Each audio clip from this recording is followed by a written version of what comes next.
Acertei? Já acertei. E, da mesma forma, nós temos tido a oportunidade de ver o que esse ministério tem realizado e tem feito. Quero agradecer você que venceu o desafio da semana e do trânsito, né? E me permita, em especial, também agradecer ao meu professor Pedro Volkov, que se dispôs a estar aqui também. A sua presença aqui para mim é uma alegria. Bom, eu fui convidado para uma palestra, mas, se você me permitir, eu gostaria que você abrisse sua Bíblia em 2 Timóteo, no capítulo 3. Eu tive vendo sobre a palavra profética que tem regido essa década, que é a década da urgência. E é uma prova de que nós estamos andando no mesmo espírito, que eu também sinto isso.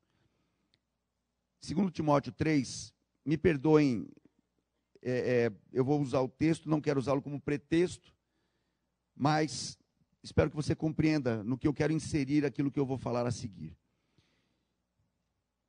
Diz a palavra: sabe, porém, isto, que nos últimos dias sobrevirão tempos difíceis, pois as pessoas serão amantes de si mesmas, gananciosas, presunçosas, soberbas, blasfemas, desobedientes a seus pais, ingratas, ímpias, sem afeição natural, implacáveis, caluniadoras, incontinentes, cruéis, inimigas do bem, traidoras, atrevidas, orgulhosas, mais amigas dos deleites do que amigas de Deus, tendo a aparência de piedade, mas negando-lhe a eficácia.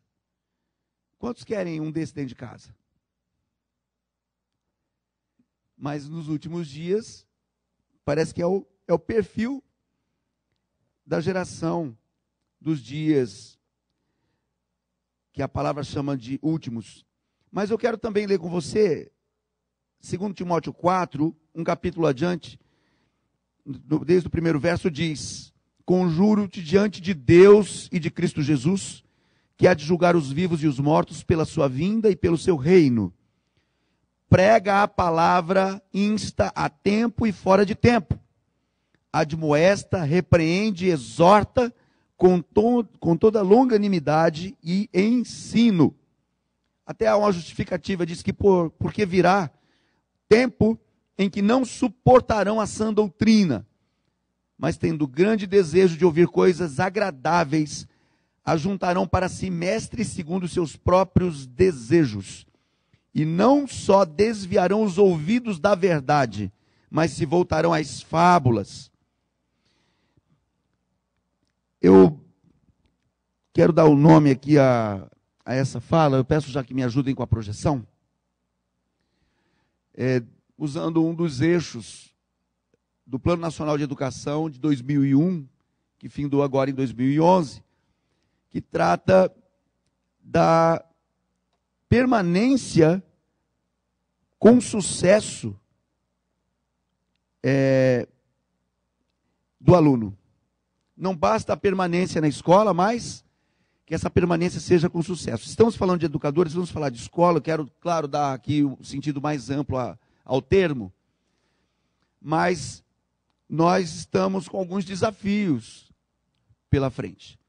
Primeiro, porque nós já vivenciamos esse contexto de laicismo. Para não se falar de Deus, então eu tiro Deus das coisas.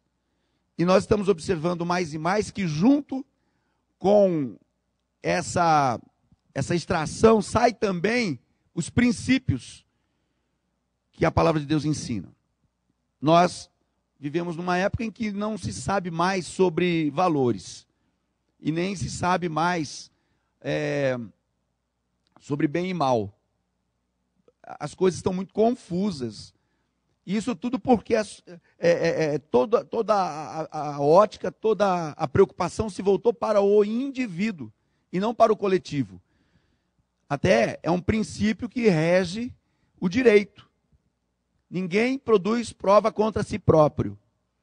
Então aí você vê o sujeito está trêbado, atropelou 5, matou mais 2, mas ele não pode soprar aquela maquininha que diz que ele tem alcoolemia, que tem um grau acentuado de álcool, porque ele não é obrigado a produzir prova contra si próprio, e os tribunais absolvem essas pessoas, porque a prova que diz que alguém está alcoolizado é técnica, precisa de um documento, precisa de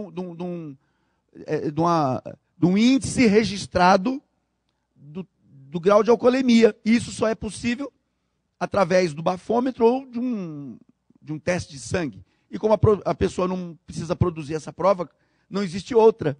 Isso resta o quê? Impune. Mas e o interesse público?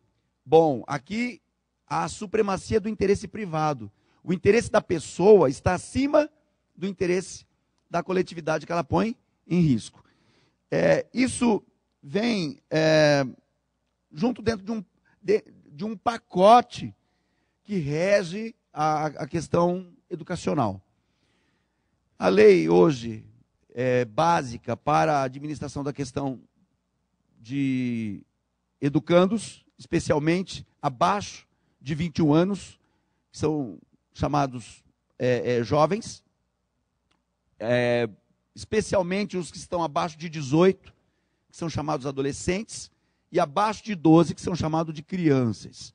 Então, como a lei se direciona ao ensino fundamental, ao ensino básico, sobretudo, como obrigatório, e é claro que isso, por conta dessa parcela de ser da juventude, essa é a atribuição da minha promotoria, alcança a pessoa até 21 anos, apesar da adolescência cessar aos 18. Bom, como é que nós estamos vendo essa questão e qual é a proposta que eu trago? Para trabalhar a questão da permanência e sucesso do aluno na escola.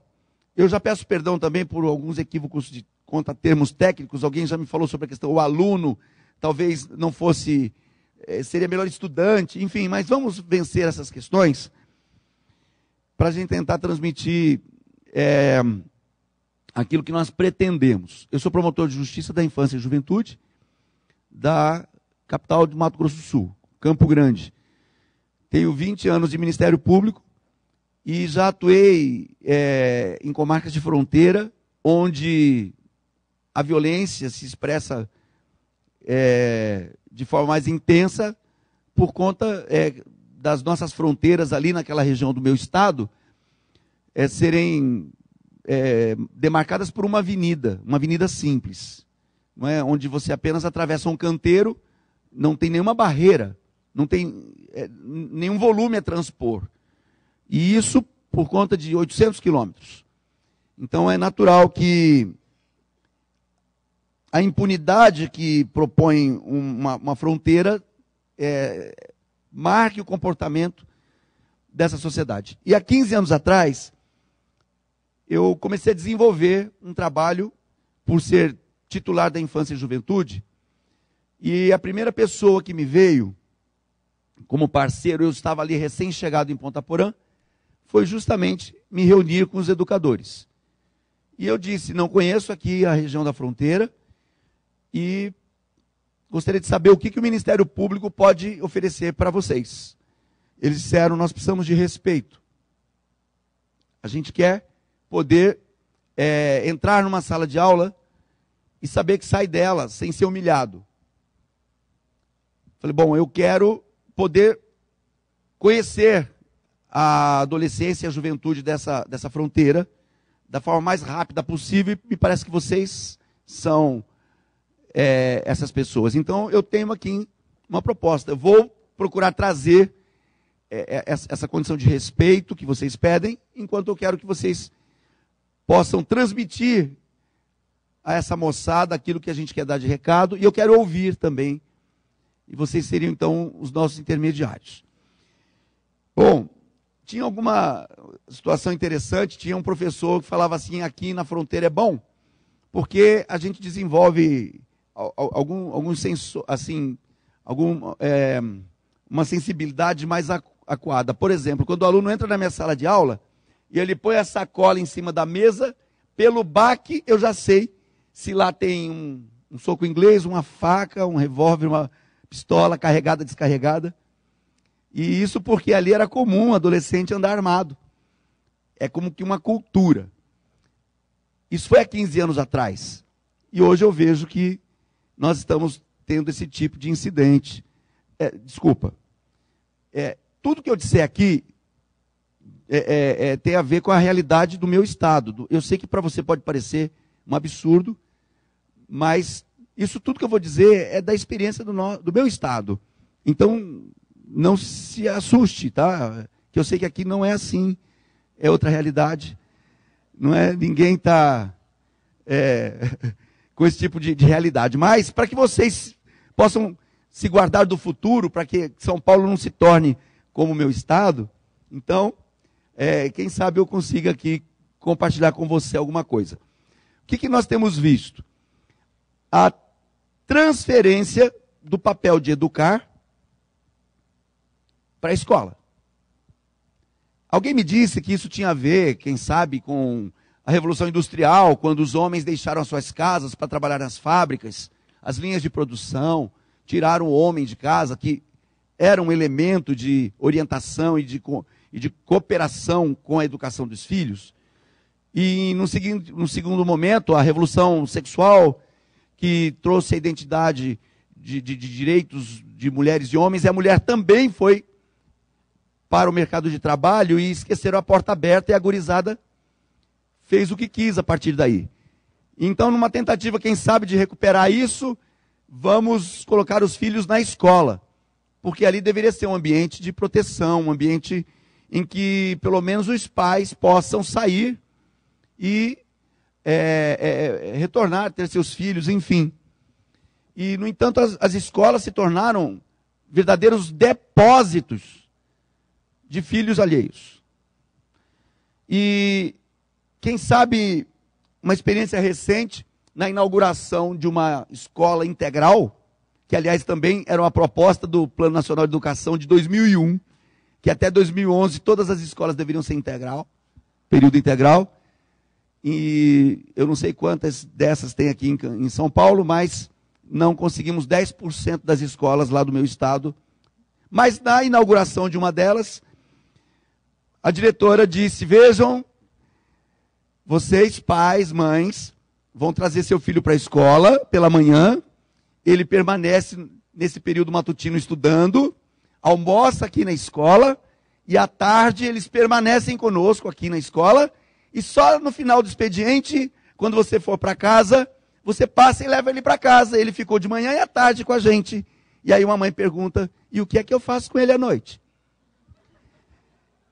Isso mostra, isso é verdade, isso é fato. Não é mesmo?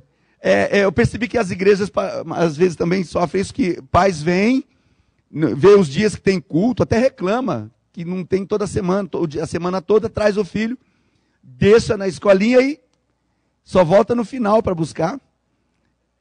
No domingo, né, para sair o casal, então, ter uma programação, deixa também as crianças na igreja, enfim. E assim nós vamos terceirizando esse papel. O problema é que só deixar a gurizada lá dentro da escola não não tem trazido aquilo que se esperava, né? Há um descontrole, e eu quero aqui usar uma figura. A escola é como uma máquina de capacitar, para andar para frente. Tá bom? Vamos. Eu vi uma esteira e eu falei: isso aqui está parecendo uma escola. Tem um clipe da esteira aí? Cadê meu... Tem um clipe aí, controles,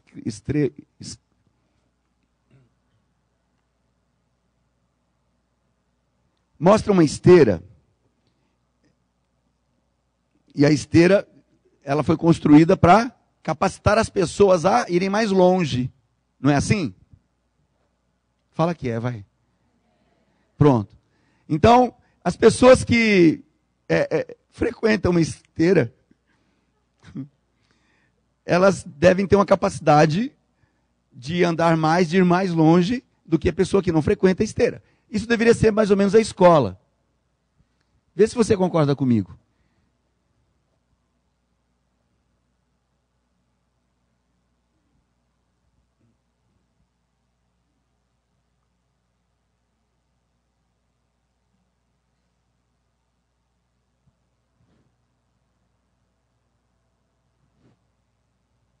Eu deixei aí no pendrive já preparado, é o primeiro vídeo.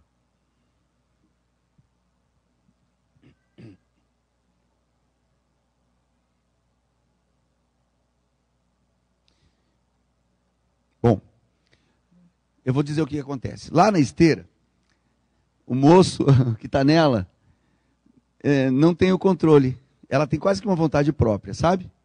Mas mesmo assim ela cumpre o seu papel, ele vai mais longe. Só que deve doer muito, porque ele vai até a parede. E eu estou vendo a escola como um instrumento de provocar muita dor para qualquer um que frequente.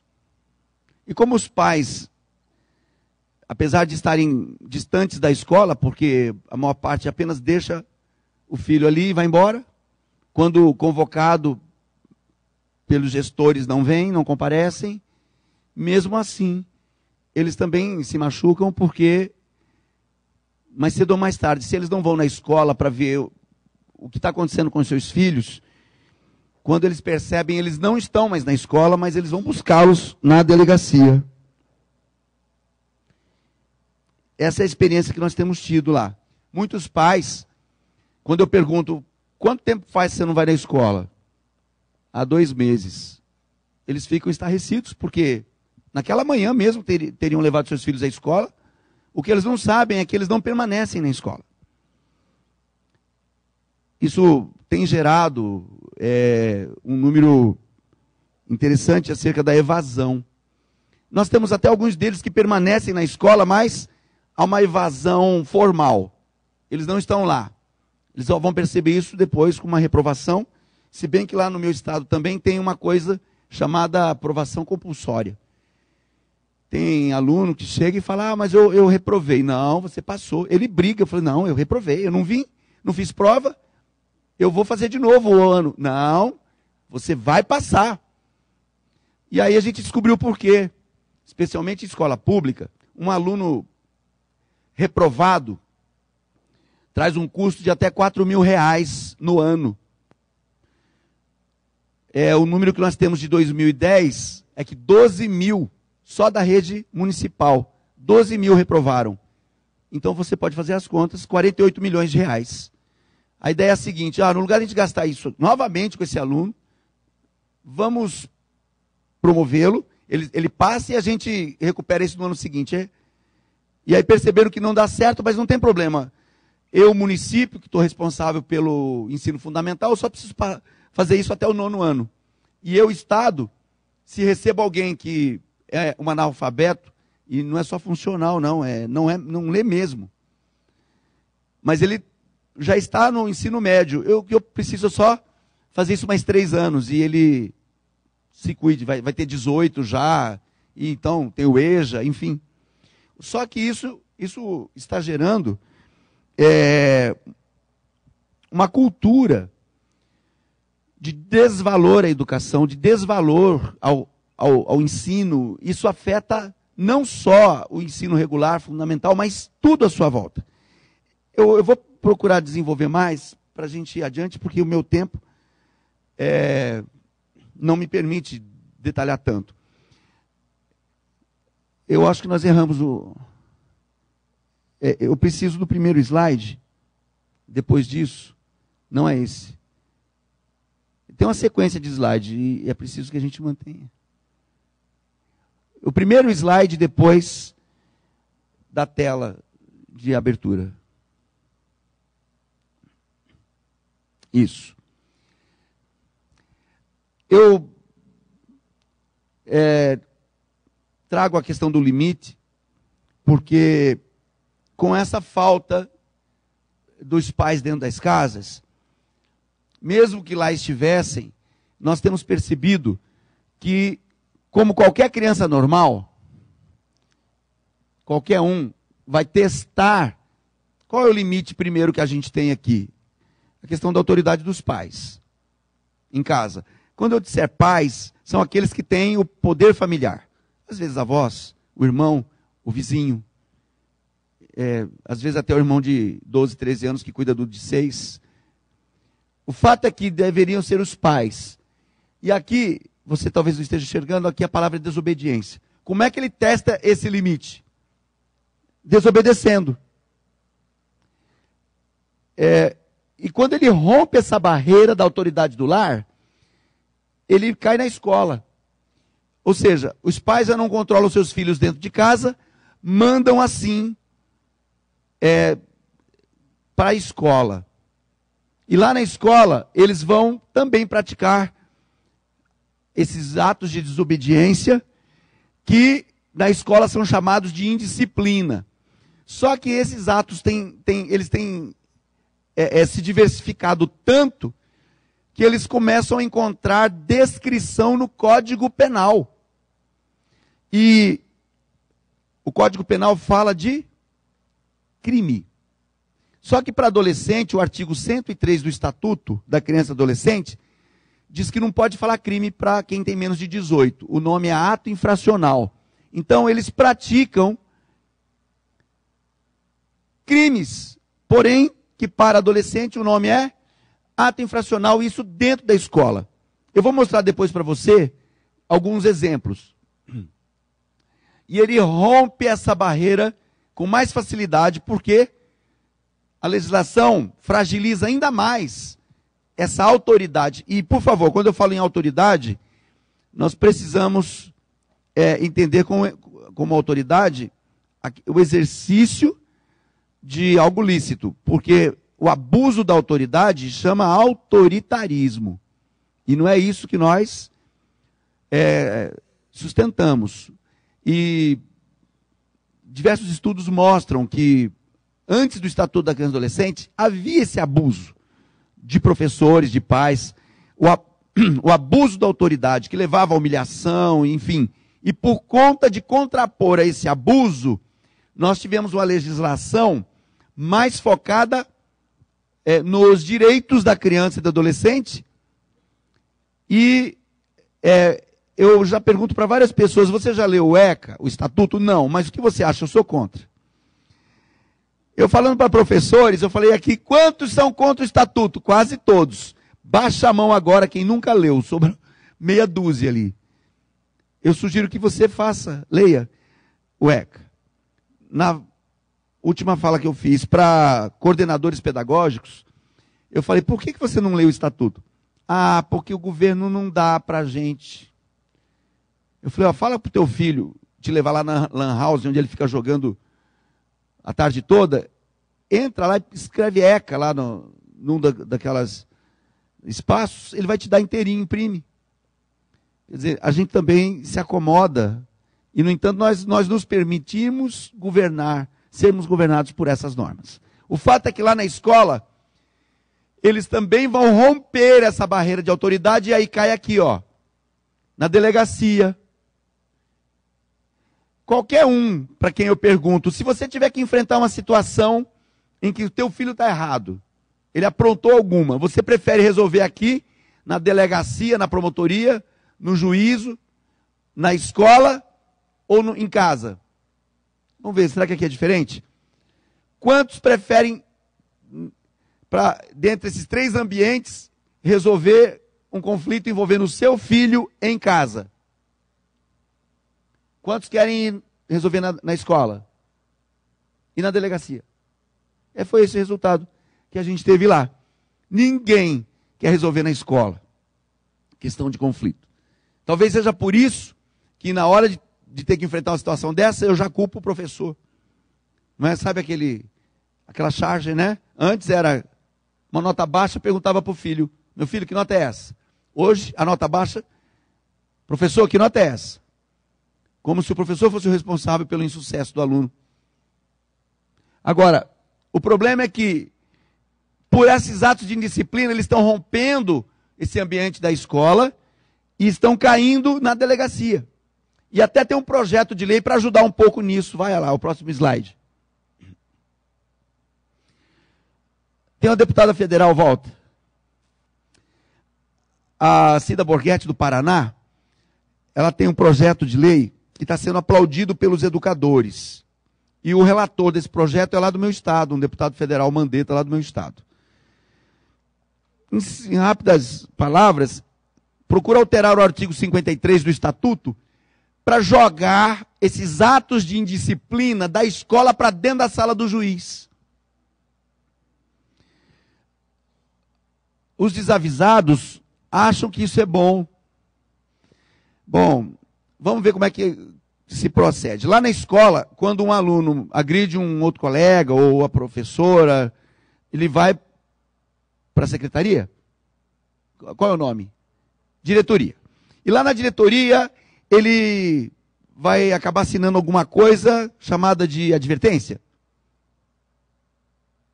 Um desses dias, um garoto falou, o que é isso aí? É porque você bateu no professor. Assina aí. Ele assinou, e agora? Vai embora. Falei, posso assinar mais 3? Por quê? Porque tem mais 3 professores que eu quero bater. Eu topo. Ah, eu assino 3 por 1. Eu bato só num professor, mas assino 3 aqui. Aliás, já tem até um painel, né? Um pergunta para o outro lá, e aí, quantas advertências você tem? Eu tenho 32, a perder, eu tenho 46. Tem campeonato de advertência para ver quem vai mais, porque não vai passar disso. Claro, torcendo para sair uma suspensão, porque daí ele fica 3 dias em casa. E é só. Eu faço parte do Grupo Nacional de Direitos Humanos. São promotores que se reúnem no Brasil 4 vezes ao ano para discutir sobre situações da infância, especialmente a minha comissão é a COPEDUC, que é a Comissão Permanente da Educação. E num desses ambientes que eu propus discutir a violência, disseram não, a urgência aqui agora é orçamento. E quando nós saímos do saguão do hotel, tinha lá na primeira página a promotora dando uma entrevista, porque a mãe disse que ia tirar a filha da escola, porque tinha traficante, aluno da escola, vendendo droga na mesa da professora. Ele dizia assim, ó, tia, fica aí, não fala nada, já já eu te devolvo sua mesa. E a mãe descobriu e falou, minha filha não vai mais para a escola. E quando isso foi parar lá no Ministério Público, foi perguntado para o promotor, e agora? Eu falei assim, não, agora vamos ter que transferir esse aluno. Como se o fato de transferi-lo para uma outra escola fosse resolver o problema. Nós temos dado uma sugestão diferente no trabalho que temos feito. Não adianta mandar pro juiz. Por quê? Se você for lá comigo, eu faço essas audiências, a minha promotoria é que faz a representação por ato infracional de adolescente, e no momento que você faz a representação, você entrega na mão do juiz a decisão daquele caso. E vem lá aquela pilha de procedimento da delegacia. A representação é uma denúncia. Não fala denúncia para adolescente, fala representação por ato infracional. Não fala crime, fala ato infracional. Tá certo? Tem uma nomenclatura aqui diferenciada em nome da proteção. Eu vou te mostrar já já onde vai dar isso. Só que tem alguns casos que o juiz fala, o que é isso? Ah, bateu na professora. Aí esse aqui. Ah, na escola? Ah, dá advertência para esse menino. A assessora o escrivão lá vai no saguão e dá o nome. Fulano, Beltrano, Ciclano. Eu, pronto. Assina aqui. Pode ir embora. Aí ele fala, é advertência? Ela falou, legal.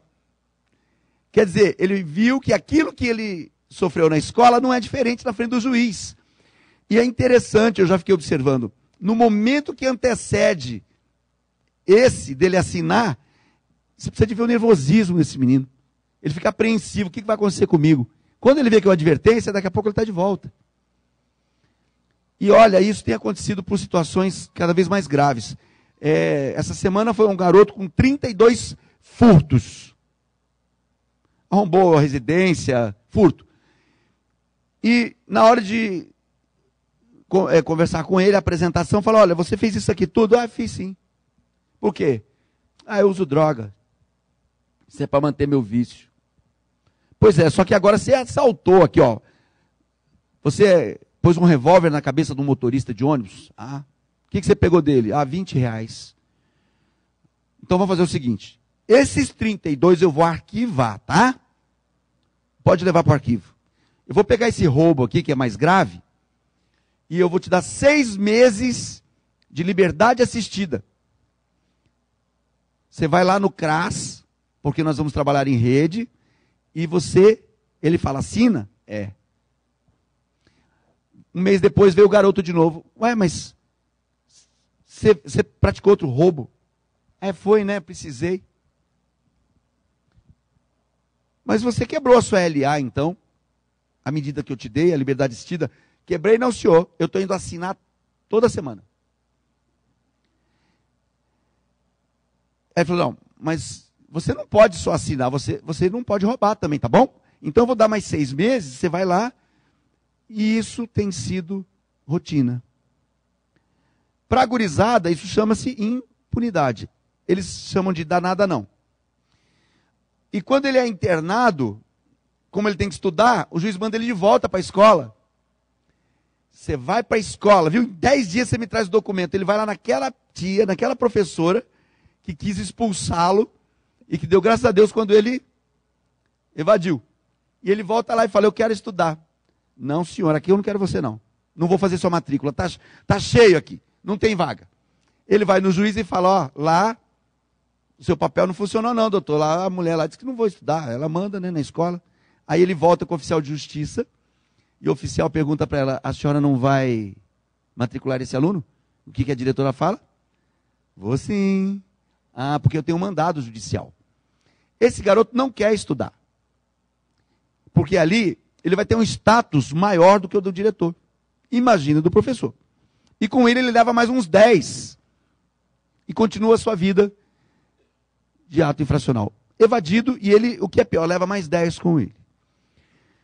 Não é mandando para o juiz que vai resolver, porque imagina, eu tenho lá na minha capital 300 mil jovens educandos. Me disseram que eu fui generoso com eles. Eu disse que 10% deles praticam atos relevantes de violência por mês. Disseram que não, é por semana. Mas eu preferi ainda insistir na minha avaliação segura e fui para 1%.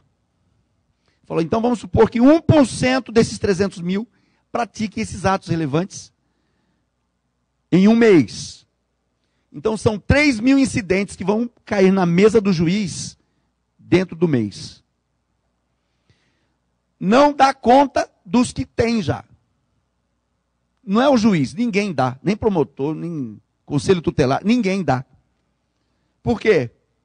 É simples, é ver de onde eles vêm, são fontes muito mais numerosas do que quem vai resolver isso. Então esse projeto aqui já nasceu fracassado. Não vai resolver mandar para o judiciário. A proposta que nós temos é voltar àquilo que a legislação orienta. E então a proposta, pode passar? É resgatar a autoridade, não o autoritarismo da família. No lugar de eu mandar para cá, a propósito, eu tratei esse ambiente como um ambiente social e eu coloquei dentro da legislação, que é a delegacia, o promotor e o juiz. Só que muitos deles não vêm para cá. Eles vão se envolver com a boca de fumo. Tem um juiz lá dentro da boca do fumo. E também tem um promotor, que é o mesmo que executa. Se esse garoto infringe a autoridade dos pais e dá nada não, rompe a autoridade da escola e dá nada não, lá na boca, a primeira que ele dá, ele paga com a vida.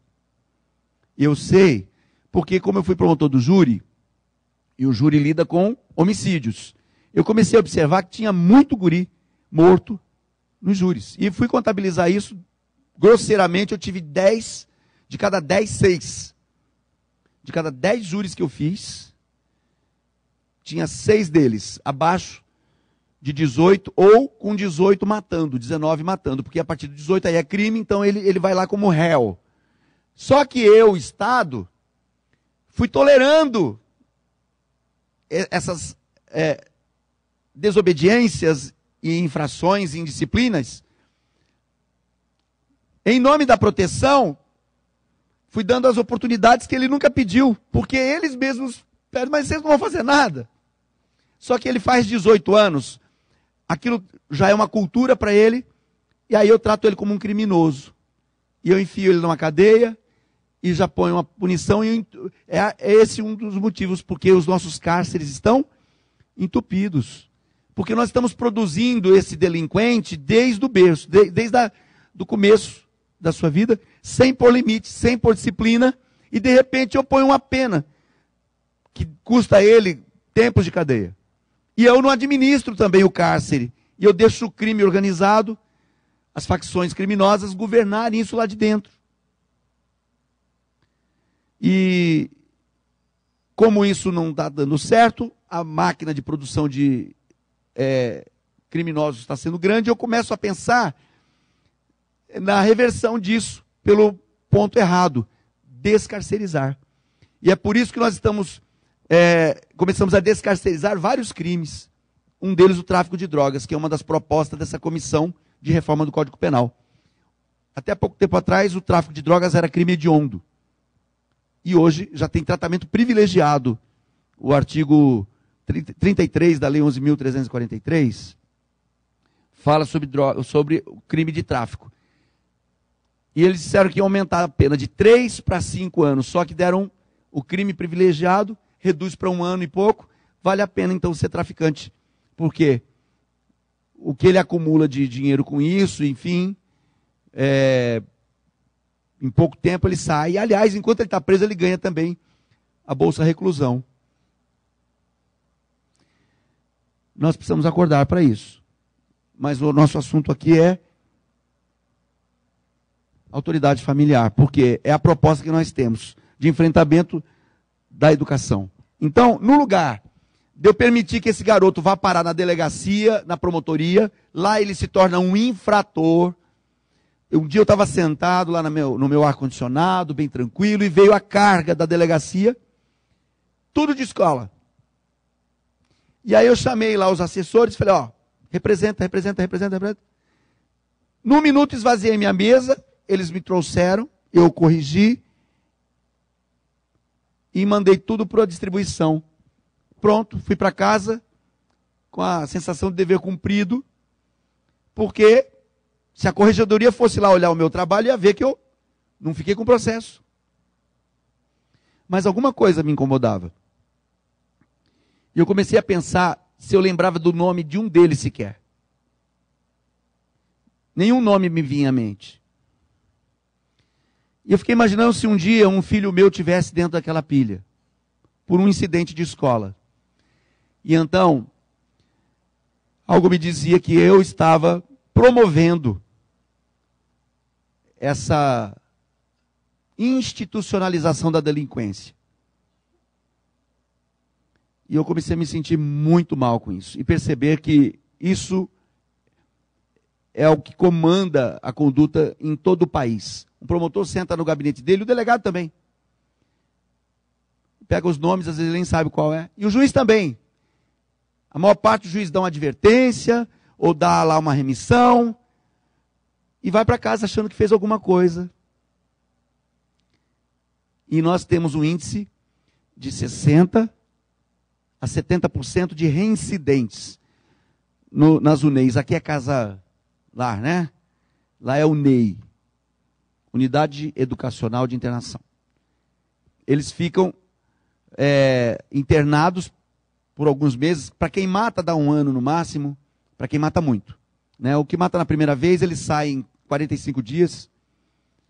Estuprador não vai internado, porque eu não tenho onde colocá-lo. Lá dentro tem um sistema de justiça, eles não aceitam estupradores. Então o estuprador que cai lá dentro, ele não amanhece sem passar pela mesma experiência. Então, em nome da proteção integral, eu não posso pôr esse adolescente, se eu não posso protegê-lo lá dentro, eu mando ele para casa. E ele mora vizinho da vítima de 3, 4 anos de idade que ele violentou. Sem dizer aqueles que pensam que o adolescente está se descobrindo sexualmente, então esse tipo de atitude não deve ser tratada com tanto rigor. É que ainda não vi alguém falar isso quando o filho é a vítima. Engraçado. Mesmo para juízes. O fato é que nós estamos, por um lado, tolerando demais, e de repente, aos 18, eu jogo todo mundo dentro da cadeia. Ah, por que eu não reduzo a idade penal? Eu antecipo. Vocês sabem onde isso vai levar. A redução da idade penal vai só alimentar ainda mais. Eu vou só antecipar ainda mais essa omissão. E, claro, eu vou ter um índice absurdo deles lá dentro. Apenas 1% dos adolescentes infratores são aqueles que a gente vê aí na mídia com uma perversidade que realmente recomendaria uma redução da idade penal. E eu tenho também uma sugestão para isso. De qualquer forma, nós precisamos de uma reforma constitucional, nós precisamos de uma emenda constitucional, porque ninguém, até os 18 anos, a pessoa é considerada inimputável. Então não tem como tratá-lo como um maior. Não é? A sugestão que eu faço não é reduzir a idade penal, mas é caso a caso, depois de uma avaliação multidisciplinar, e ver que aquele garoto quer mesmo ser bandido, como alguns dizem. Estava contando um garoto de 15 anos que foi pego com o terceiro roubo, e falaram, mas escuta, você vai ser isso? E o menino com boas notas na escola. O professor dizendo, não, ele é estudioso, ele falou assim, olha aqui, você é inteligente, menino. Você vai ser ladrão? Ele falou, não sou burro. Eu vou roubar só até os 18, que não dá nada. Depois, eu vou fazer faculdade, quero ser juiz. E vai ser. Claro, se ele conseguir ficar longe da criminalidade. De qualquer forma, a proposta é fortalecer a disciplina no ambiente escolar. E aí aquele pessoal já torce, não está vendo? Mais uma coisa sobre os ombros da escola. E não é isso. Antes, é resgatar a autoridade do diretor como gestor, e quando eu falo diretor, os gestores da escola, e dos pais em casa, e do educador na sala de aula. Por quê? Só assim eu começo a solucionar conflitos dentro do ambiente onde eles ocorrem. Se eu permitir que o professor tenha autoridade para dizer, olha, ninguém levanta agora porque eu vou passar a matéria, e eu der respaldo para ele, primeiro que ele vai, claro, com o cuidado de não se exceder, controlar aqueles que vão para bagunçar. E nós já percebemos que os adolescentes apoiam essa ideia, porque a maior parte deles, 90%, querem estudar. Mas tem uns 2, 3 que não querem. E então, por conta desses 3 que recebem a tutela integral, porque eles são adolescentes, eu permito que eles desestimulem os 90% que acabam sendo ameaçados e acabam engrossando esse leque de evasão. No entanto, quando eu fortaleço a autoridade escolar, essa experiência tem dado certo lá. O que acontece? A escola não suporta mais de tantas advertências, e quando não dá mais certo, manda para o conselho tutelar. E o conselho tutelar, na tentativa de compor essa questão que podia ser lá da escola, imagina, 300 mil mandando lá para o conselho, vai dar na mesma. Eles não suportam, então agem por amostragem, por amostras. E deixam de cuidar daqueles casos de violência, como o estupro, o espancamento, a negligência, enfim. No entanto, o que nós temos falado e temos dito aqui, a partir de agora nós vamos resolver as coisas dentro da escola. Nós vamos evitar que o conselheiro seja deslocado, se eu posso deslocar os pais. Eu tenho muito mais pais para serem deslocados do que os conselheiros tutelares são em número de 5 para cada 200 mil. Dá para entender? Aliás, a gente percebeu que até isso acontece na casa. Com os celulares, né? Todo mundo agora tem condição de fazer um vídeo. Ou então de gravar. A vizinha fica de olho lá na outra. E liga para o conselho tutelar. Olha, a minha vizinha está explorando a filha. Coitadinha, tem 15 anos, a mulher fica mandando ela lavar prato na casa. Aí o conselheiro vai lá, instaura um procedimento, chama a mãe, já diz, não vai ter tempo de averiguar, fala, olha, a senhora tem que respeitar os direitos dos seus filhos. Nós temos uma denúncia aqui. Está advertida, da próxima vez nós vamos tomar providência. O que vai acontecer? A filha vai mandar fazer o que quiser. O filho. Então nós já traçamos um acordo com o conselho tutelar. Quando a vizinha liga e fala, ó, a minha vizinha está explorando os filhos, tá? O que o conselheiro faz? Pega o nome de quem denunciou e vai na casa de quem denunciou. A senhora que fez essa denúncia? Ah, fui eu, sim, senhora. Quantos filhos só tem? De quem? Desse marido ou dos outros? Né? Documento. Não, moça. Eu fiz a denúncia. Quem está agredindo os filhos é a minha vizinha. A resposta do conselheiro é essa. Eu sei, dona. Mas se a senhora tem tempo para cuidar dos filhos da vizinha, é porque a senhora deve cuidar melhor dos seus. Documento. Diz que diminuiu. Até porque descobriram que muitas delas denunciavam para detonar com o casamento da vizinha para ficar com o marido dela. E a gente servindo esse despropósito. De qualquer forma, nós temos lá na escola que lidar com os pais. O que nós temos feito? O problema é trazer esses pais. Eles são convidados e não vão. Quando eu comecei a me aproximar da escola, 10% deles, eu pegava a lista da sala de aula e via que apenas 10% mesmo iam. E, aliás, aqueles alunos que não davam problema. Eu falei, vamos mudar aqui. Eu fiz um texto chamado Convocação. A escola convocando os pais para estar. E aí, na primeira palestra que eu fui, estava lotado de gente. Eu falei, que maravilha. Eu falei, olha, obrigado, vocês vieram do seu dia de trabalho, espontâneos, né? Já acharam, não, vim espontâneo, o senhor aqui, a professora aqui, ó, mandou esse negócio mal educado para mim. Falei, a diretora fez isso? Fez. Convocação. Convoca a senhora fulana tal, mãe do aluno tal, para a palestra, é claro, pôs meu nome, né?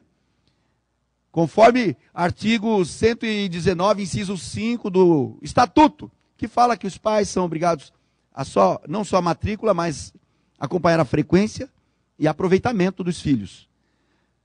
Eu falei, a diretora fez isso? E aqueles pais começando a crescer. Diretora, a senhora fez esse bilhetinho? Fez. A senhora pôs esse negócio do artigo do ECA, aqui 119? Pois sim, doutor, pois sim, está aí, ó. Eu falei, por que o senhor não pôs no Código Penal 246, que é crime, e que dá pena de cadeia para pai que não traz os filhos da escola? A senhora não pôs. Dona, ela esqueceu. A próxima é para pôr. Alguém tem algum problema? Eu falei, a partir de hoje, quantos aqui concordam que estar na escola é obrigação dos pais? Levantaram a mão. Eu falei, então a partir de hoje, a escola convida para a festa. Para vir resolver assunto de escola é convocação e sob as penas da lei. Ah, se não vier, vai conhecer meu gabinete. Alguns argumentos ajudam a estimular as pessoas. Você precisa de ver que beleza, está cheio de paz lá. Eu fiz uma agora, terça-feira, 1.400 pais, de uma escola municipal. E eu fiquei satisfeito com essa participação, né? Nós temos proposto ali, eu sei que você desenvolve cursos aqui na igreja, não tem como ser diferente, eu acho que se nós estamos querendo falar sobre coisas como educação e respeito, família e autoridade, nós precisamos de princípios que nós aprendemos com a palavra de Deus. É que entra dentro dessa questão onde muitos preferirão ouvir fábulas do que a verdade. E quando eu vejo falar sobre, nos últimos dias serão tempos difíceis, porque as pessoas serão amantes de si mesmas, é assim que se verte, para si. Então, quando você trata a pessoa sobre a questão dela própria, e ela é o centro do universo, nós vamos falar sobre direitos.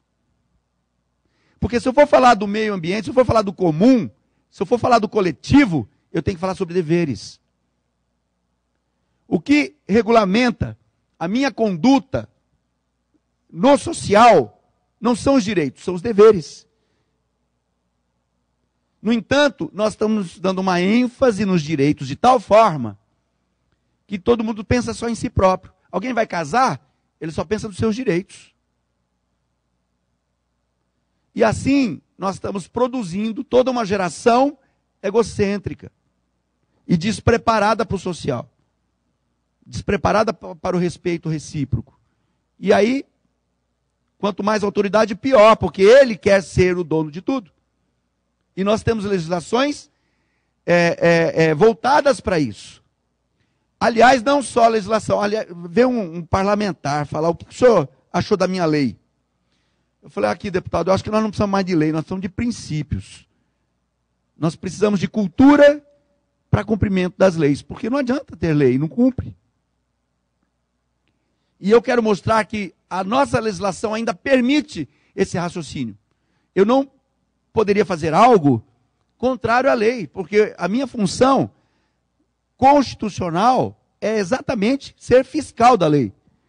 E, no entanto, nós precisamos de elementos aqui de resgate dentro da escola. Eu já penso, quem sabe, em sala para pais. Lá em cada escola tem uma sala onde os pais devem frequentar, onde haja orientação para eles acerca de como proceder com os seus filhos. Porque muitos não sabem como fazer. Em dizer para eles: a lei te respalda nisso. Porque quando eu faço as nossas palestras, há uma melhora no comportamento em casa, segundo o que tem sido apurado. Eu recebi uma certidão do Conselho Tutelar, dizendo que desde o momento que começamos esse trabalho, reduziu em 80% o índice de atendimento de incidentes escolares nos conselhos. Uma redução, então, pela ótica do conselho, de 80%. Por quê? Porque esses conflitos antes eram destinados ao conselho tutelar, hoje são resolvidos na escola. E acaba sendo bom para todo mundo, porque aquela mãe não vai ouvir precipitadamente que ela é culpada porque o filho dela bateu na professora, sem apurar de fato o que ocorreu. Então, a intenção é até voltar aqui. Existem vários cursos de apoio. Eu tenho usado a Universidade da Família. Eu não sei se você já ouviu falar. Mas ali existem vários cursos de orientação para pais nesse sentido. E acho que está na hora de trazermos esses cursos, ou então cursos que possamos preparar com o cuidado de não contaminarmos esses cursos com cargas religiosas que tornam inviáveis. Eu tenho que pensar que lá na escola eu vou atingir pessoas que creem, que não creem, que creem diferente, mas eu não preciso passar para elas nada que seja além desses princípios que regem os bons relacionamentos. Eu posso ensinar aquilo que a palavra de Deus orienta, sem citar um versículo, por exemplo. Aliás, quando eu vejo essa carta de Coríntios, perdão, de Timóteo aqui, nos orientando: conjuro-te diante de Deus e de Jesus Cristo, que há de julgar os vivos e os mortos pela sua vinda e pelo seu reino, prega a palavra, a tempo e fora de tempo. Eu não preciso de teologia para isso. Eu preciso de viver esses princípios. Eu preciso mostrar o valor das pessoas. Um erro que se comete nas casas, até de quem lê a Bíblia e não sai da igreja, é corrigir o filho sobre a sua identidade. Há um ataque à identidade no lugar da conduta. Então o filho tira uma nota baixa, já ofende, fala: você não estuda, moleque vagabundo, igual seu pai. Já acaba com tudo que podia sobrar. Ele tinha orgulho do pai, já não tem mais também. A culpa é do pai. E aí depois a mulher não entende por que ela fica com o filho, cuidando sozinho. Ela destruiu isso. Não estou dizendo que é a responsabilidade só dela. Porque a participação de homens, nós temos uma crise de paternidade no país que é monstruosa. E alguns trabalham essa questão histórica da orfandade, né? O Brasil foi construído sobre esse pilar. Os escravos tirados lá da África, os índios também despaternalizados,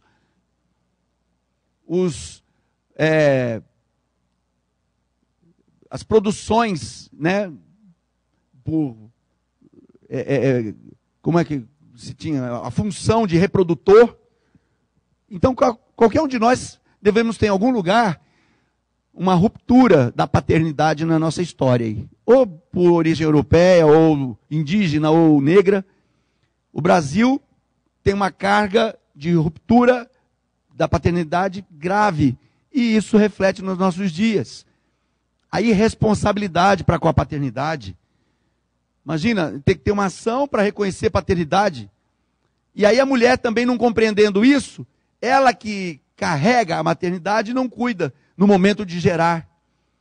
E lá eu trabalhei com isso também. Vinha aquelas meninas grávidas já, com os filhos no colo. E aí perguntava, muito bem, o que você quer? Eu quero reconhecer a paternidade desse menino. Eu quero registro com o nome do pai. Tá, e como é o nome do pai? Zé. Zé do quê? Ah, só deu tempo de perguntar isso. E vai achar, ó, não, mas onde que foi? Ah, isso eu sei. Foi no rodeio. Vai o centro-oeste todo para lá, você não sabe o que Zé que é.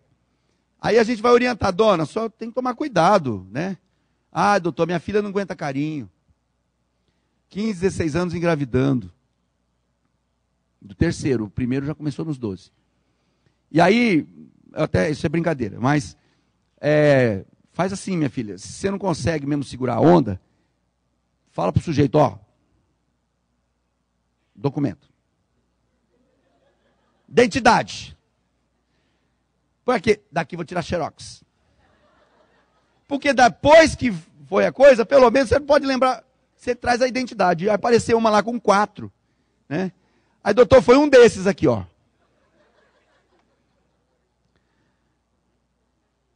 E aí, é claro, vai ficar complicado, né? Da educação nesse caso, porque quem vai cuidar vai ser a avó. Então, nós precisamos de orientar os pais, eles sabem muito pouco sobre educação, apesar disso pesar sobre seus ombros. E toda a ideia é fazer com que isso ocorra dentro do lar. Eu vou passar, então, a alguns aspectos legislativos, e para falar nisso, ainda nós temos uma corrente contrária, né? Quer ver? Passa aqui. Nós temos a Constituição Federal, artigo 227, diz que é dever da família, em primeira mão, no que trata a respeito da prioridade, enfim, a educação. O artigo 229, os pais têm o dever de assistir, criar e educar os seus filhos. A Constituição Federal, então, prioriza a educação pelos pais. É papel, primeiro, dos pais. Claro, um papel subsidiário, depois vem do poder público e de toda a sociedade. Tá? Artigo 227 e 229 da Constituição. Próximo. Apesar disso, eu tenho lá um projeto de lei que nasceu quando a ministra Maria do Rosário era deputada. E, aliás, isso já foi parar lá no gabinete dela, ela já mandou uma cartinha muito mal educada para mim, dizendo que eu não devo falar essas coisas. Eu, como promotor, devo apoiar esse projeto. E eu digo, eu sou contra a lei da palmada. Por quê? Ela vem ingerir ainda mais dentro da casa, desautorizar ainda mais os pais, em nome da proteção. Como se amarrar as mãos dos pais, e a boca também, porque não pode fazer... Psh.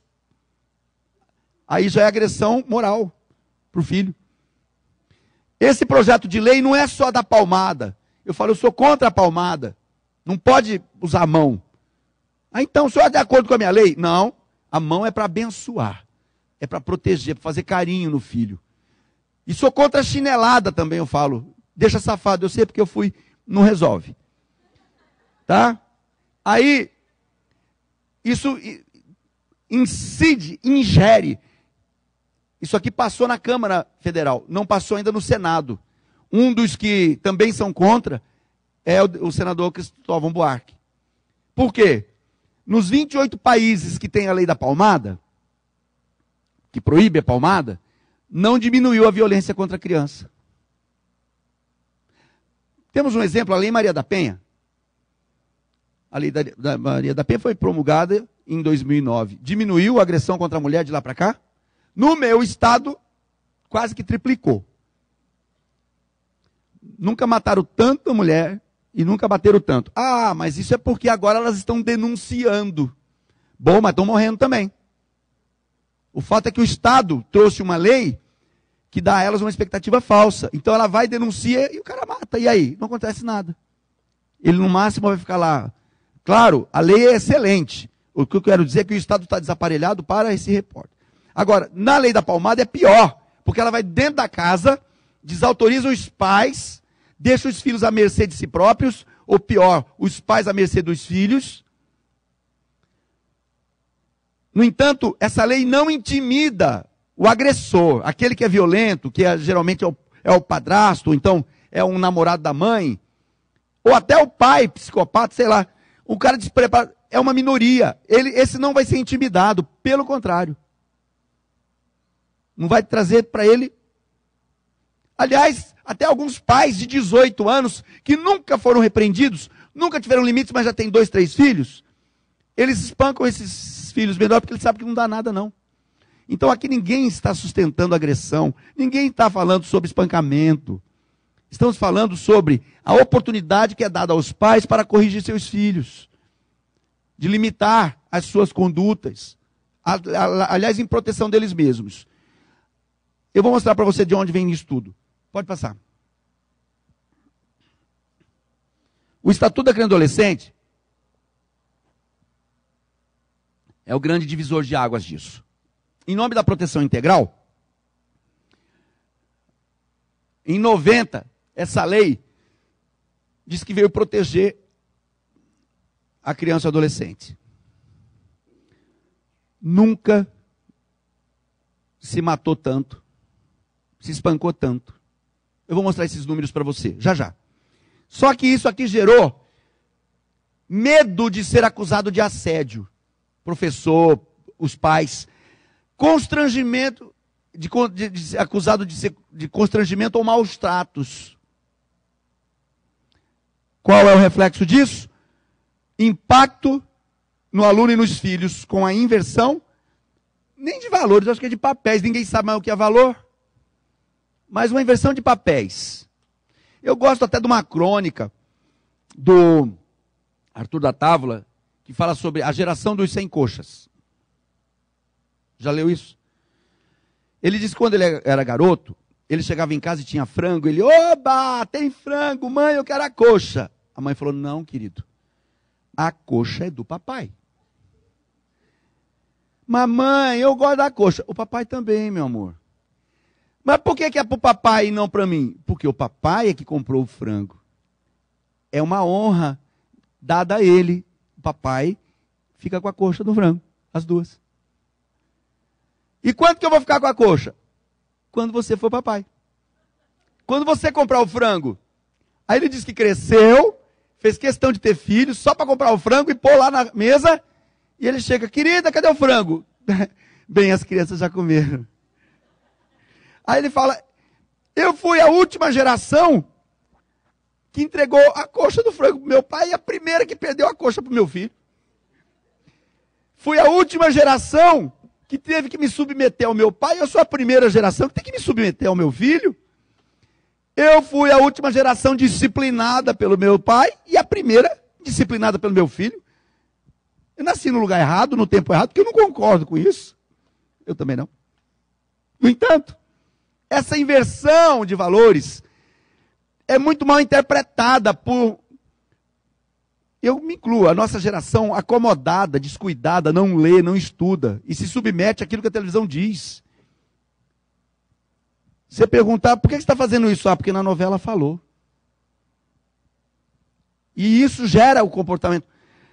O estatuto não traz apenas direitos, mas também, fala comigo, o Estatuto da Criança e Adolescente não traz apenas direitos às crianças e adolescentes, mas também deveres. Por que tanto sorriso assim? Gostou? Vai lá, olha o que nós temos. Pode gerar.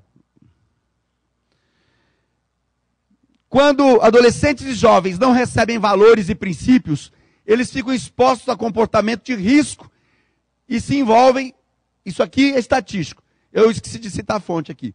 Atividade sexual precoce, 32%. Drogas, 40% e até mais. Álcool, isso é da população de adolescentes.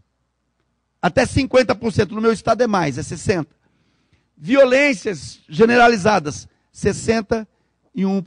Isso tudo é como autofágico, um processo que eles provocam ações nocivas contra eles mesmos. Vá adiante. Eu vou falar sobre essas três coisas, a questão da atividade sexual, a violência e drogas.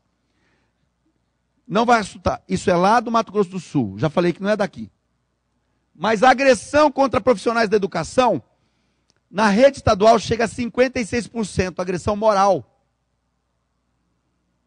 Chegaram até a dizer para um professor que ele estava parecendo um torcedor do Santos, frustrado por ter visto o Boca perder. Aluno xingando o professor de palmeirense, onde já se viu uma coisa dessa? Né? 56%, isso é agressão moral, o professor fica deprimido, ele sai correndo para olhar no espelho e fala assim, nossa, como que um palmeirense se parece? Mas eu não devo ser isso.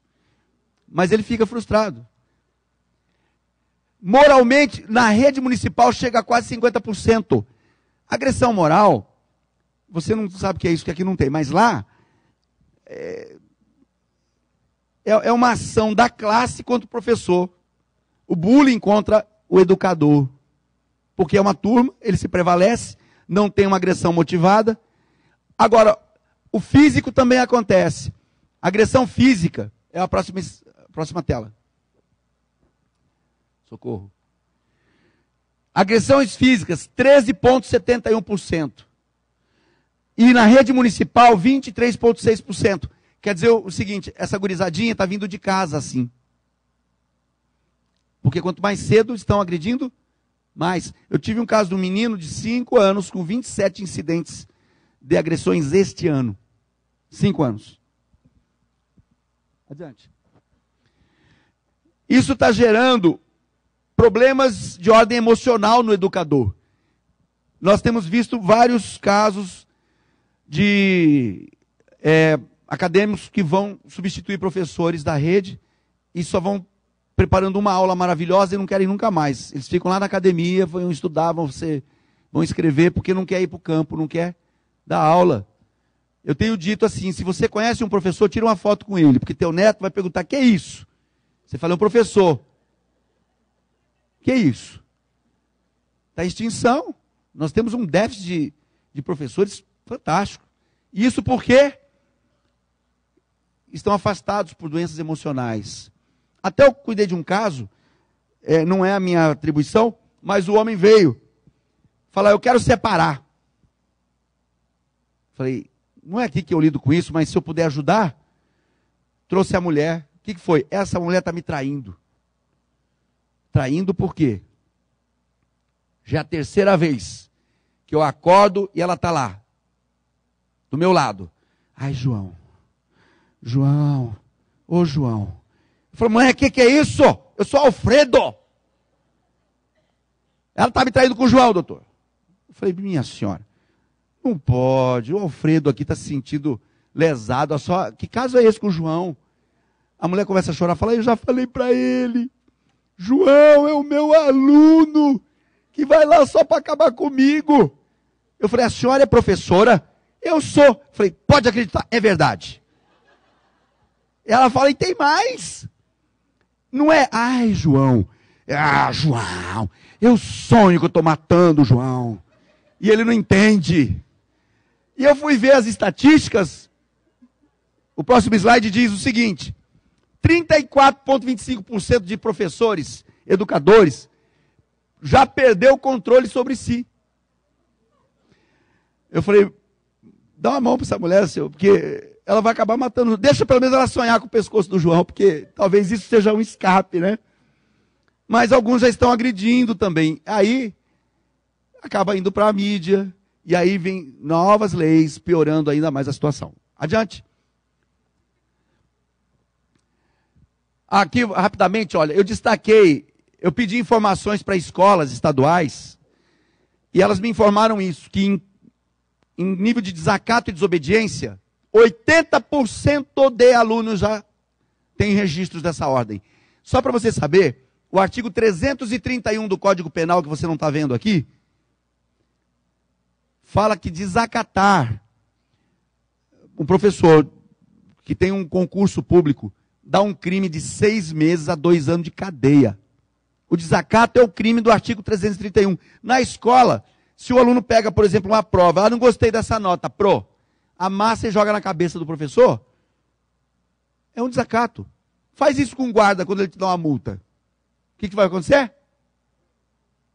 Você vai se dar mal. E por que nós estamos ensinando essa gurizada? Deixando um professor lá de mãos amarradas, porque ele só pode dar um sorriso. E esse sorriso não pode ser irônico, senão esse aluno pode se sentir constrangido e aí ele é processado, o professor. E além do 331, as agressões, eu já mostrei para você, né? Professores com agressões morais, agressões verbais, físicas, está tudo aqui, ó. E entre eles também, aluno contra aluno, olha, 70%. Agressão física, 60%. Tudo isso é crime. Para adolescente, ato infracional. Aí, eu deixo ele praticar isso, destruir patrimônio público, né? Chega a ter atos de vandalismo em 40%. Vocês não acreditam, mas eles escrevem o nome na carteira. Picha a carteira, nome dele é Juquinha. E põe o celular ainda. Eu falei, quem sabe a gente está gerando uma nova ordem de criminosos que vão se identificar. Não é? É um assalto. Dá licença, meu cartão. Vai resolver o problema da polícia. Porque isso aqui para mim é o princípio da corrupção. Eu estou ensinando essa gurizada que destruir patrimônio público não dá nada. Aí ele vai ser um agente público, ele fala, para que eu vou destruir? Eu vou pegar esse dinheiro que eu uso melhor. Certo? Ainda que isso seja uma cascata ou cachoeira, como preferirem. No entanto, eu levo isso aqui a um desestímulo a permanecer na sala de aula. Não é? A gente sabe que os professores são pessoas materialistas e que, se não fosse o alto salário que recebem, eles já teriam desanimado. No entanto, não estão conseguindo conter, são incompetentes. Não é? Porque não conseguem conter essa ordem de evasão. Ele tem tudo que ele precisa, o quadro, o giz e a voz. Ele não consegue vencer a concorrência com o 3D do outro lado da rua, das lan houses. E aí? Essa evasão alimenta a disponibilidade da criminalidade. Porque nós temos uma legislação também protecionista que não deixa a gurizada trabalhar. Não estou dizendo trabalhar em prejuízo da escola. Mas aí ele fica ocioso e vai para o campinho jogar bola, fica na rua e vem o tráfico, enfim, o roubo e vai cooptando essa gurizada para a prática desses delitos. E eles vão cada vez mais frequentando as delegacias. Então a evasão está alta. E você, aqui então, lembra da esteira que você não viu? O que você tem na esteira que você não viu? Agora ficou pronta a esteira? Não. Você também não vai ver. A escola que deveria ser um ambiente para levar adiante, não consegue, porque se tornou um ambiente de guerra. Não é? Você vê, às vezes, verdadeiras bocas de fumo funcionando dentro de escola pública principalmente. E o que nós estamos fazendo? Primeiro, vamos resgatar passa rapidamente aqui, tem alguns slides aqui. Isso aqui são os atos infracionais, mostrando que o tráfico de drogas predomina, inclusive o roubo soma a essa estatística. Né? Os roubos são para manutenção do uso de drogas, geralmente. Pode passar. Essa aqui é a fonte dessa informação, é a Secretaria de Justiça do meu estado, que lida com o número de atos infracionais. Tá? Então, esse aqui é um menino, esse revólver casualmente foi da polícia que ele subtraiu. Não é? Ele está tentando. Aqui é um garotinho de 2 anos que está sendo iniciado no uso de narguile. Aqui um pequeno grupo social de assaltantes que estão se iniciando também. Pode passar. Isso aqui é rixa, isso aqui não é grade, porque adolescente não pode ir preso. Ele é apreendido. Ouviu? Não é algema. Porque ele não pode ser algemado. Ele pode ser contido. Mas eles continuam brincando de bandido. Por quê? Desde a escola, eles vão praticando pequenos atos infracionais que não dá nada não, então eles vão para os mais graves. O índice de reincidência é estúpido, ó. Também dado da nossa Secretaria de Justiça, de cada 10 adolescentes internados, quase 6 deles vêm já de uma internação anterior. Aí a gente fala, mas por que vocês não estão reeducando? Ah, porque não se pode reeducar quem não foi educado. E lavamos as mãos. Daqui a pouco esse guri tem 18 anos, eu jogo ele no sistema penitenciário. Pode passar. E o que eu tenho a ver com tudo isso? Lembra aquele outro slide que eu mostrei? A falta de princípios, a falta de limites, a falta de orientação gera atividades nocivas contra o próprio adolescente, na violência, no sexo precoce e irresponsável e drogas. O mapa da violência do Ministério da Justiça coloca o Brasil, pode ir. Isso aqui é o meu estado. Ele está entre o 10º e o 13º. Isso aqui é em homicídio. Número de homicídio. Proporcionalmente, a cada 100 mil habitantes, esses números são apresentados. São Paulo está por aí também, não se preocupa. Olha o Brasil. Pode passar.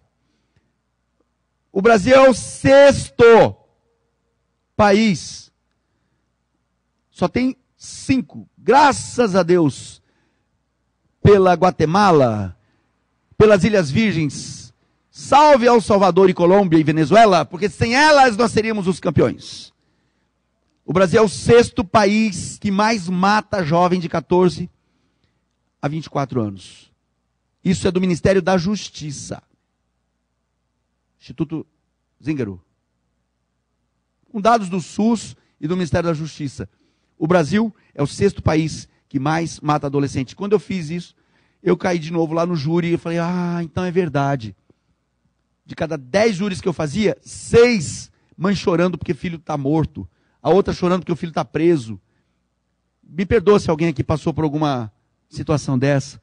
Mas o Brasil, eu vejo assim, se ele é o 6º país do mundo que mais mata jovens de 14 a 24, também é o país que mais pais enterram seus filhos. É o 6º no mundo nessa prática. E para consertar depois os distúrbios emocionais de uma família com uma situação dessa, já é complicado. Nós estamos pagando um preço. E alguém me perguntou, mas por que você acha isso? Eu falei, porque estão quebrando um princípio. Deus deu uma promessa, deu um mandamento com promessa. Honra pai e mãe. Se você olhar lá no Deuteronômio, quando um filho era rebelde e não respeitava seus pais, ele era tirado e colocado numa vala e morto a pedrada. Pena de morte para filho rebelde. A rebeldia é uma situação muito grave. E a gente pensa que isso foi revogado, porque não tem pena de morte no Brasil. Como que não tem? Não tem institucionalizado, é proibido. A Constituição Federal é cláusula pétrea, não tem pena de morte. Mas e o que é isso aqui? O submundo pratica isso. Executa. Cadê minha paradinha de coca? Não, eu perdi. Pá! Está morto. Hoje, o poder paralelo, onde o Estado não se... Isso aqui tudo é omissão do Estado. Ou ingerência imprópria. Vai mandar onde não pode. Ele vai lá, desautoriza os pais, o filho vai para a rua, ele morre. E o Estado não enterra. São os pais. E é por isso que eu tenho dito para os pais, quem manda na tua casa é você. Porque se teu filho morrer, quem vai enterrar é você. Então não tem promotor, não tem juiz, não tem presidente da república, não tem parlamentar que entra na tua casa para dizer que você não pode limitar seu filho, não pode orientar, não pode disciplinar. Porque se nós temos um erro pelo excesso da correção, temos um erro maior pelo excesso da omissão, pelo descuido da omissão, pela negligência na omissão, pelo descumprimento da palavra de Deus. Eu não estou dizendo quanto a sua questão propriamente teológica, não.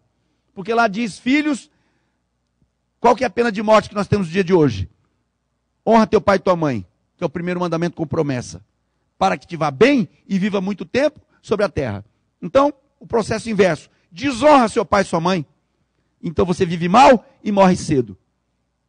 E a gente fala para os nossos filhos, eu vi a palavra do promotor, viu? Você trata de me respeitar. Você trata de me honrar a partir de hoje. Mãe, a vovó no telefone, fala para essa velha chata, para de me encher. Não é assim? Os pais não são modelos. Querem que os filhos venham honrá-los, porque o pastor falou isso na igreja, mas eles não honram seus próprios pais. Não honram. Honrar é muito mais que obedecer. Não honra o seu pastor na mesa, fica falando mal. Você viu que gravata ridícula aquele pastor usou? Já falei que ele muito brega. Por que essa geração está saindo das igrejas? Essa gurizada está sumindo das igrejas? Porque os pais não honram as suas lideranças, não honram nem a Deus. E eu digo isso porque alguns anos atrás, eu sentava numa audiência, eu atuava na promotoria da família, lidava com divórcio, separação, aí eu me senti em risco, estava muito perigoso, eu fui para o júri, porque lidar com homicídio é mais fácil, você sabe de onde vem o tiro, pelo menos. E eu falava para o juiz, está vendo? Você não vê povo de Deus aqui, pessoas que creem em Deus, evangélicos, e ele ficava quieto, porque era verdade, até aparecer o primeiro. E não é que o cara falou assim, eu sou servo de Deus, eu sou diácono. Aí ele só olhou para mim, porque o meu estado era a capital nacional do divórcio. 62% de separação e divórcio. E o que é pior, o padroeiro da minha cidade lá é Santo Antônio. Eu perguntei lá para o pessoal, escuta, qual que é a função desse moço?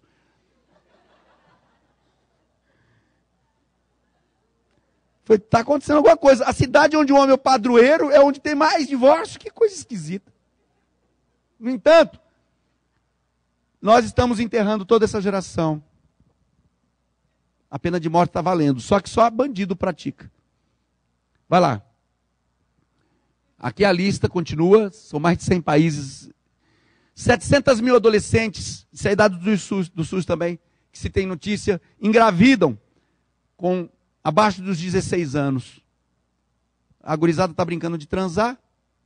E isso é lindo, porque o governo distribui preservativo nas escolas. Lá não faz, não.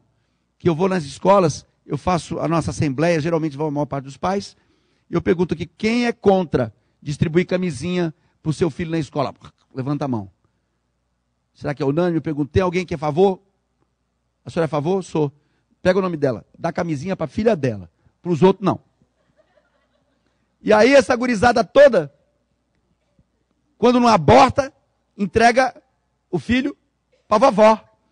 E aí que é pior. Aí vai lá a vovó, ai meu netinho. E vai criar o neto sem ter criado o filho.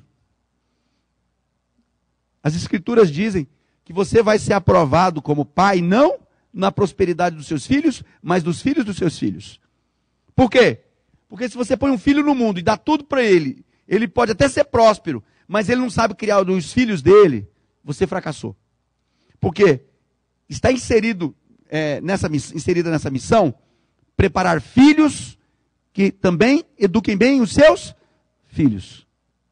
Você tem que capacitar o seu filho a gerar no filho dele os princípios que você recebeu de Deus ou dos seus pais. E aí quando a avó ou o avô cria o neto, ou ele vai viver para ver o bisneto ser feliz, ou então vai ter fracassado. E é claro que vai, porque pelo menos em relação aos filhos, gerou um irresponsável. Por quê? Essa gurizada faz seus filhos, o avô cuida, e eles continuam fazendo. E aí nós vamos ter um hiato irreparável. Mas vamos prestar conta para Deus. Porque nós somos responsáveis pelos filhos que geramos.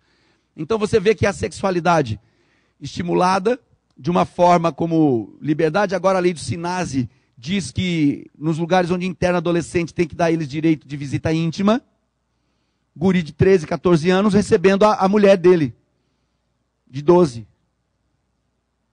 E aí se a mãe falar que não pode, essa mãe vai ser processada, porque a filha tem direito à sua expressão sexual, inclusive de transar com um guri que está internado por tráfico de droga já desde os 14 anos. Adiante.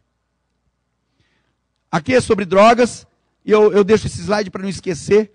nós nos manifestamos contra e precisamos nos manifestar, escrever sobre isso. O Brasil não está preparado para liberar maconha.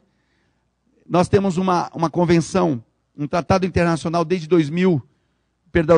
1961, que o Brasil inseriu no tratado internacional, que a maconha era uma droga pesada quando ela tinha apenas 3% de THC, que é o princípio ativo da maconha, o tetraidrocannabinol. Hoje ela chega a ter até 10, 15% de FHC, e mesmo assim querem liberar. Por que foi? Eu confundo FHC com THC, não.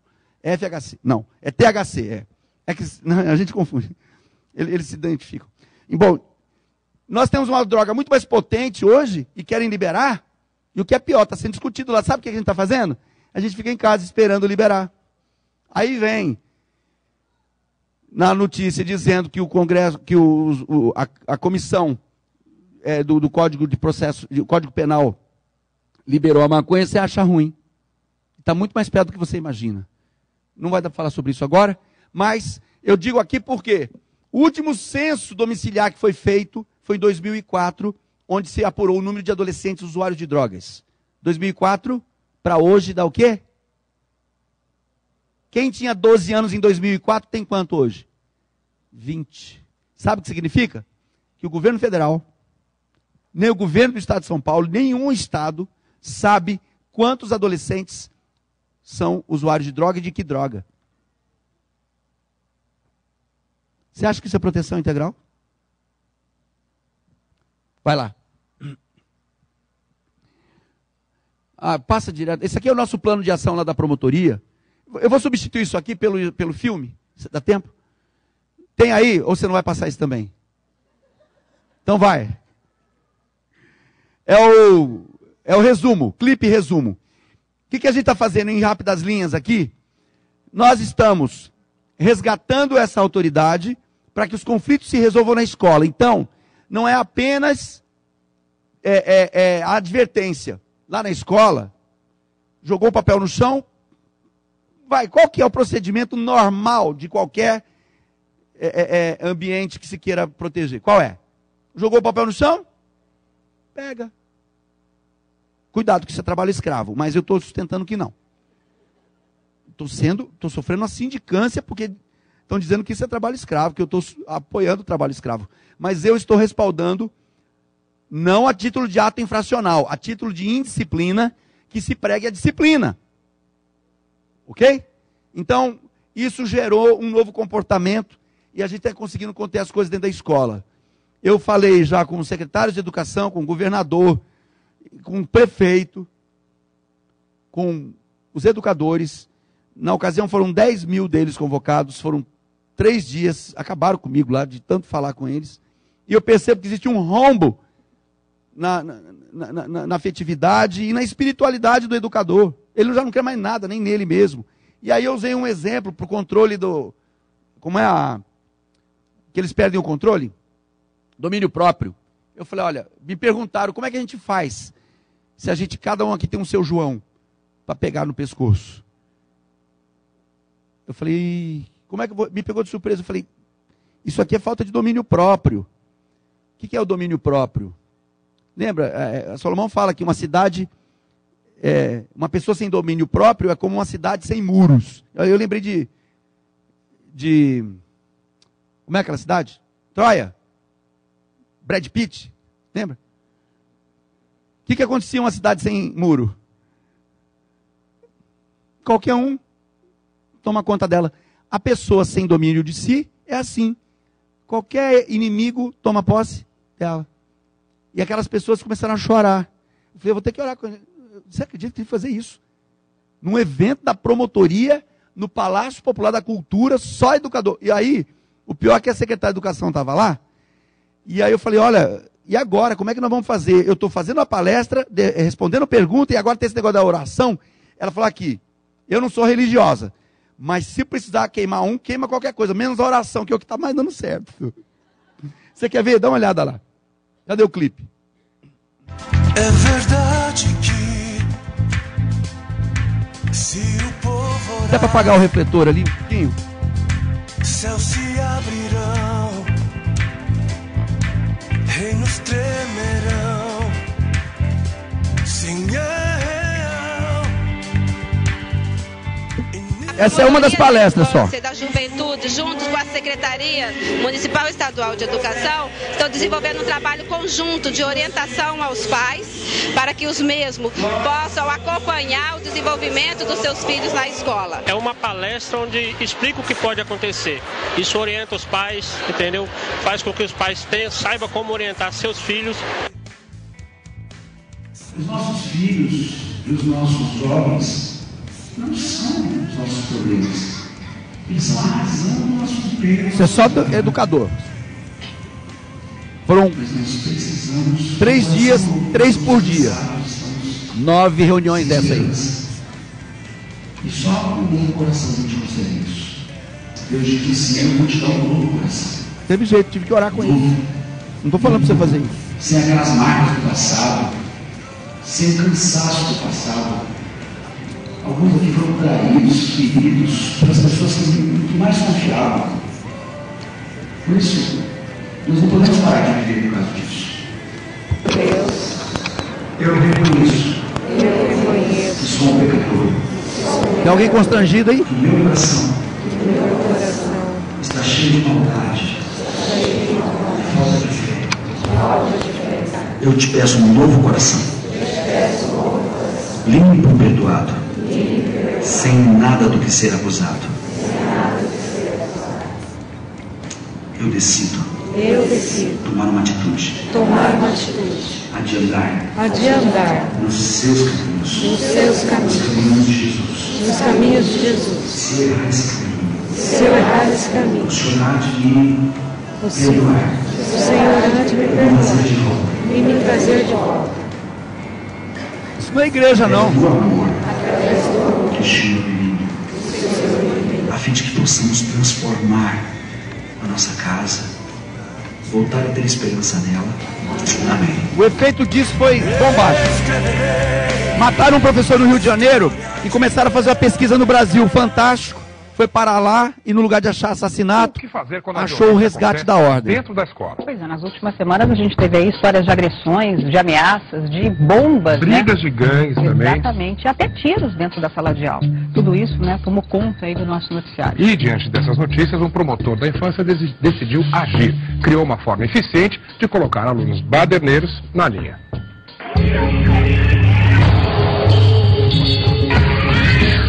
Essas cenas aconteceram numa escola do interior de Minas Gerais, mas este professor, no Rio de Janeiro, já viu coisa pior. Fui impaciente com o aluno, gritei com ele, aí tomei uma banda, né? Fui ao chão. Um dos rapazes ficou incomodado e sentiu-se ofendido e me deu uma cabeçada, me abriu o supercílio, sangrou, eu só fui morto. Professor de educação física, isso aconteceu com morte. Zona Norte do Rio, 29 de março. Depois de uma briga no pátio, a diretora desta escola chama a mãe de um aluno de 12 anos para conversar. O menino agride a diretora, quebra as janelas da escola. E a mãe dele ainda arranca a fiação da secretaria para impedir que a polícia seja chamada. O grau, né, de letalidade, ou o grau de gravidade dessas violências, elas estão se tornando cada vez mais severas. Em Uberaba, um rapaz de 16 anos levou uma facada na porta dessa escola terça-feira passada, ao defender um primo que vinha sendo ameaçado pelos colegas.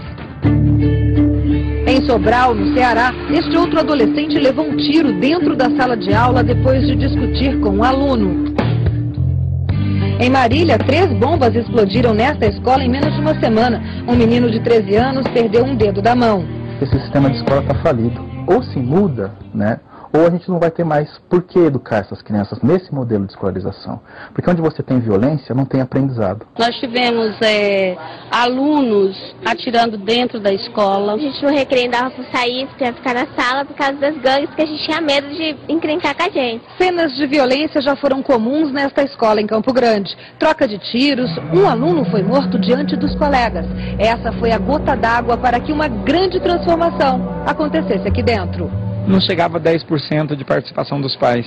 Hoje, nas reuniões chega a 90%, quase 100%. Em abril do ano passado, a Promotoria da Infância e Juventude de Campo Grande embarcou numa parceria que hoje conta com mais de 30 mil pais e 8 mil professores do município. A solução para a crise de autoridade parecia impossível, mas estava bem ali, no Estatuto da Criança e do Adolescente. O Estatuto não fala só de direitos, ele fala também de deveres e de obrigações. Nós estamos levando à escola a prestação de serviços em troca dos maus atos.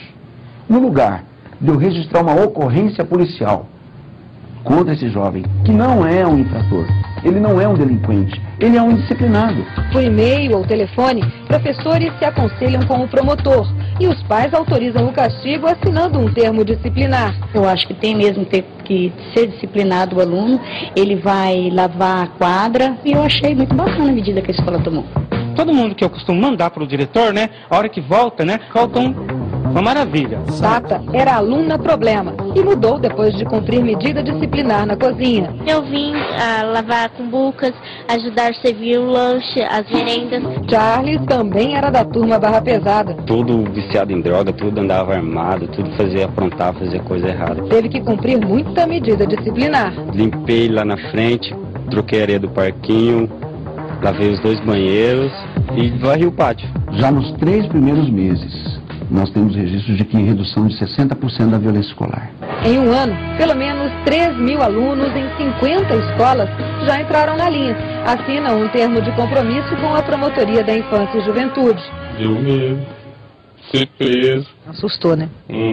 Não vou brigar mais não, bicho. A escola onde tudo começou virou referência internacional em gestão educacional. Eu me encantei pela possibilidade daqui de São Paulo do resgate da autoridade do professor, sem o autoritarismo. Vice-diretora de uma escola na periferia de São Paulo, Esther luta para implantar o projeto de Campo Grande, onde trabalha, o quanto antes. Hoje a gente já se depara com alunos dizendo que o sonho dele é ser bandido. Infelizmente. Então eu acredito que a consequência desse projeto construirá cidadãos de verdade. Bom, já pelo avançado da hora, vocês são muito educados, não me interromperam. Parece que amanhã nós vamos ter outra oportunidade. Alguém vem amanhã? Porque aí eu deixo para concluir. Eu queria dar a base legal disso tudo. E acho que é importante, né? É o próprio estatuto, se você quiser já de início, o artigo 1º, artigo 6º. Os 6 primeiros artigos do estatuto já nos autorizam a interpretar a lei nesse sentido. Tá? Você pode dar uma lida no estatuto. Amanhã eu passo por isso e espero que você esteja orando, porque há um desafio no céu, no mundo espiritual, e nós não podemos trazer essa roupagem religiosa, não é isso que vai resolver. Nós perdemos já a oportunidade de nos vestirmos assim. Nós temos que ser efetivos, né? Nós precisamos ser práticos e legais, não podemos ser ilegais. O problema é que estão desmantelando o que nos sobra de legalidade. E é nisso que eu tenho lutado. E eu conto que aqui nós sairemos com parceria para fortalecer esse trabalho. Que Deus te abençoe e eu devolvo a palavra à nossa coordenação.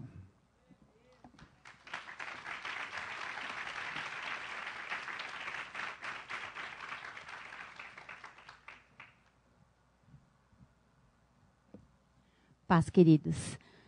Obrigado mais uma vez ao Dr. Sérgio.